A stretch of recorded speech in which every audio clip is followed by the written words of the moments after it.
Bismillahirrahmanirrahim। Bukhari शरीफ मेरे सामने है, किताबुल ईमान है और नबी पाक सल्लल्लाहु अलैहि वसल्लम का प्यारा फरमान है। अन अनसिन क़ाल क़ाल रसूलुल्लाह सल्लल्लाहु अलैहि वसल्लम ला युमिनु अहदुकुम हत्ता अकूना अहब्बा इलैहि मिन वालिदिही व वलदिही वन्नासि अजमईन। हज़रत अनस बिन मालिक रज़ियल्लाहु ताला अन्हु से रिवायत है कि नबी पाक सल्लल्लाहु अलैहि वसल्लम ने इरशाद फरमाया, तुम में से कोई आदमी उस वक़्त तक मोमिन नहीं हो सकता जब तक कि वो अपने वालिदैन से, अपनी औलाद से और तमाम लोगों से बढ़कर मुझ मोहम्मद मुस्तफ़ा सल्लल्लाहु अलैहि वसल्लम से प्यार न करे। और एक और रिवायत है ईमान के बारे में कि ईमान की निशानी क्या है। बड़ी प्यारी हदीस और बुखारी शरीफ की हदीस है।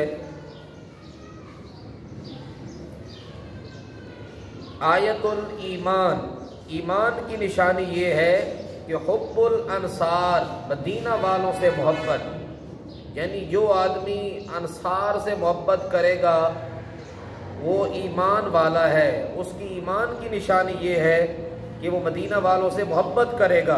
व आयतुन निफाक, और मुनाफ़िक़त की अलामत ये है कि बुग़्ज़ुल अंसार, मदीना वालों से नफ़रत होगी।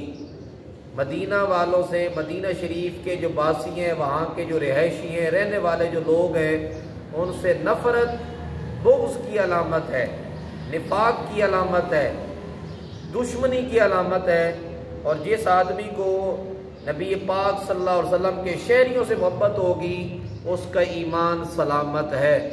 तो अब हमें ये सोचना होगा कि हम किस जगह पे खड़े हैं। अगर हम ये कहते हैं कि हम ईमान वाले हैं, मोमिन हैं, तो हमें चाहिए हम मदीना वालों से भी मोहब्बत करें और मदीने वाली सरकार से भी मोहब्बत करें। अल्लाह ताला हमें हुजूर से भी कामिल मोहब्बत नसीब फरमाए और हुजूर के शहर के रहने वाले बासियों से भी मोहब्बत नसीब फरमाए। वस्सलाम।